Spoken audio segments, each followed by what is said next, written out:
Apa kabar semua? Semoga kalian selalu diberikan kesehatan. Perkenalkan, nama saya Tuti Alawiyah. Saya akan menjelaskan materi hak asasi manusia dalam perspektif Pancasila. Lanjut. Hak asasi manusia mempunyai suatu kebebasan menyampaikan pendapat menjadi salah satu bentuk hak yang melekat pada setiap manusia. Apakah hanya hak kebebasan mengemukakan pendapat yang melekat pada setiap individu? Bagaimanakah pelaksanaan hak asasi manusia di Indonesia saat ini? Ada 4 tujuan pembelajaran. 1. Hakikat hak asasi manusia. 2. HAM dalam dasar negara, konstitusi negara, dan peraturan perundang-undangan. 3. Pelanggaran HAM di Indonesia. 4.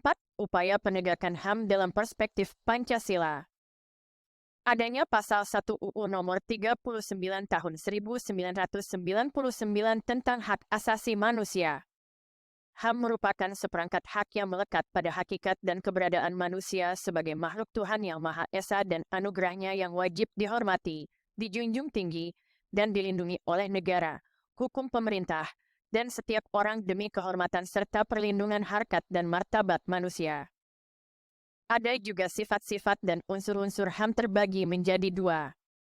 1. Sifat-sifatnya ada universal atau menyeluruh, utuh, hakiki, permanen atau kekal. 2. Unsur-unsur adanya. Keistimewaan atau privilege, kalim, kuasa dan kekebalan. Fungsi, tujuan, dan prinsip HAM. Fungsi. Membuat pemegang hak menjadi lebih berdaulat. Memperluas kepentingan. Tujuan. Melindungi orang dari kekerasan dan kesewenang-wenangan. Mengembangkan rasa saling menghargai antar manusia. Mendorong tindakan yang dilandasi kesadaran dan tanggung jawab untuk menjamin bahwa hak-hak orang lain tidak dilanggar. Dalam materi ini juga ada teori-teori yang terbagi menjadi 3, yaitu adanya teori hak alami atau kodrat, dan ada juga teori hak positivisme dan terakhir teori relativisme budaya. HAM dalam peraturan perundang-undangan. Dan adanya Undang-Undang Nomor 39 Tahun 1999 tentang Hak Asasi Manusia. Hak untuk hidup. Hak berkeluarga dan melanjutkan keturunan. Hak mengembangkan diri. Hak memperoleh keadilan. Hak atas kebebasan pribadi. Hak atas rasa aman. Hak atas kesejahteraan. Hak turut serta dalam pemerintahan. Hak wanita. Hak anak. Adanya jaminan hak asasi manusia dalam konstitusi membuktikan bahwa Indonesia merupakan negara hukum. Dalam kategori HAM dalam pasal UDNRI tahun 1945. Politik, pribadi, ekonomi, hukum, peradilan, sosial budaya. Pelanggaran HAM di Indonesia. Penyebab pelanggaran HAM. Adanya faktor internal dan faktor eksternal. Faktor internal. Sikap egoisme. Tingkat kesadaran. Sikap tidak toleran. Faktor eksternal. Ketidaktegasan aparat penegak hukum. Penyalahgunaan kekuasaan. Kesenjangan sosial dan ekonomi. Lanjut kasus pelanggaran HAM. Adanya pelanggaran HAM ringan yaitu memaksakan kehendak kepada orang lain.